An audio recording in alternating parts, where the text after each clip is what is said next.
Isabelle Hébert, bonjour. Vous venez d'assister à cette conférence du pôle fonction publique d'AG2R La Mondiale, le pôle fonction publique. On est le 17 novembre 2020. Beaucoup de choses ont été dites ce matin. Quel message vous retenez en priorité ? Alors peut-être pour commencer, pour avoir été au début de ma carrière fonctionnaire, je suis vraiment très fière de ces derniers mois et de ce que les fonctionnaires ont démontré, à la fois dans les classes, dans les hôpitaux, dans les villes. Et je pense que voilà, c'était sans doute un des messages les plus permanents pendant toute la conférence que de dire merci, vraiment merci sincèrement d'avoir été là, d'être toujours là, d'être en proximité sur les territoires. Donc ça, voilà, ça me faisait chaud au cœur. Je dois dire que j'ai été dans beaucoup de conférences sur l'avenir de la fonction publique ou l'évolution de la protection sociale de la fonction publique. Et je ne sais pas si c'est parce que le moment aujourd'hui est très particulier avec le confinement, mais les sujets qui sont apparus aujourd'hui, ils sont très différents de ceux dont on parle d'habitude. Très souvent, on parle, mais de façon assez générique, de santé au travail, de prévention.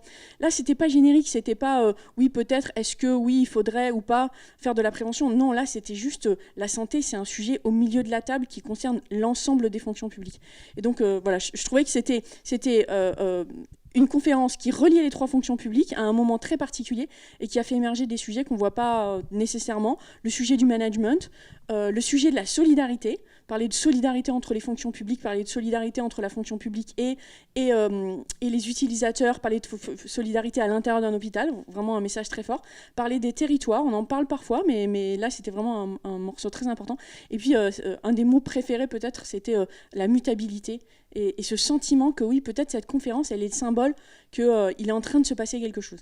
Mutabilité, adaptabilité, on a parlé de tout ça. Les émissions sont à revoir. On a parlé du secteur public, mais on voit bien que sur ces enjeux-là, il n'y a plus vraiment de distinguo entre le public, le privé. Il faut que tout le monde aille dans le même sens. Les enjeux qui sont apparus ce matin, le sujet du télétravail, des conditions de travail, de l'accompagnement psychologique des gens qui travaillent dans le secteur public ou dans le secteur privé, on s'aperçoit qu'il y a plein le management de thématiques qui sont les mêmes. Chez AG2R La Mondiale, on a une activité sur la partie assurantielle pour le secteur privé et pour le secteur public, et on voit qu'en fait, les sujets, la fragilité, le télétravail, le management, c'est les mêmes d'un côté comme de l'autre. Donc il y a sans doute des leçons à avoir des programmes de prévention qui ont été construits dans les branches professionnelles, dans les grandes entreprises, et de voir s'ils sont adaptables, customisables pour la fonction publique. Donc on croit que c'est deux mondes séparés, et je pense qu'un des enseignements de nos discussions aujourd'hui, c'était que c'était pas si séparé, et qu'il y avait sans doute des choses à apprendre d'un côté comme de l'autre. Les choses se rejoignent. On a parlé aussi des outils, des dispositifs. Qu'est-ce que vous pouvez nous dire ?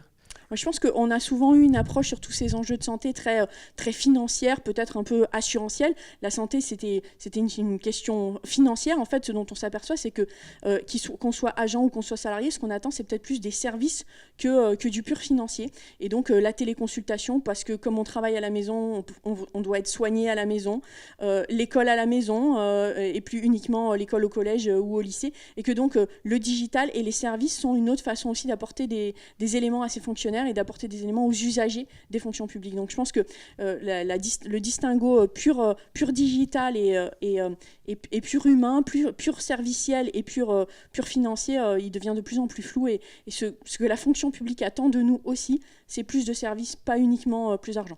Des sujets à creuser dans les mois et dans les années à venir. Merci beaucoup pour votre témoignage. Avec plaisir.